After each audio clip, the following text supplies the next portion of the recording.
Lions ক্লাবের উদ্যোগে শনিবার রাজধানীর রবীন্দ্র শতবার্ষিকী ভবনে শীতবস্ত্র বিতরণ করা হয়।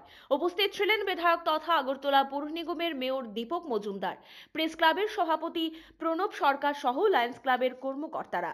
এই বিষয়ে লায়ন্স ক্লাবের এক কর্মকর্তা বলেন, প্রতি বছর এই সময় রাজ্যের বিভিন্ন মহকুমায় সাধারণ মানুষের মধ্যে শীতবস্ত্র বিতরণ করা হয়। ইতিমধ্যেই কৈলাসহরে শীতবস্ত্র বিতরণ করা হয়েছে। শনিবার রবীন্দ্র শতবার্ষিকী ভবনে শীতবস্ত্র বিতরণ করা হয়েছে। আগামী দিনে অন্যান্য স্থানে শীতবস্ত্র বিতরণ করা হবে। আগামী এক মাসের মধ্যে 5,000 শীতবস্ত্র বিতরণ করবে লায়ন্স ক্লাব। তিনি বলেন, লায়ন্স ক্লাব সারা বছর কোনো না কোনো সামাজিক কাজকর্ম নিয়ে থাকে।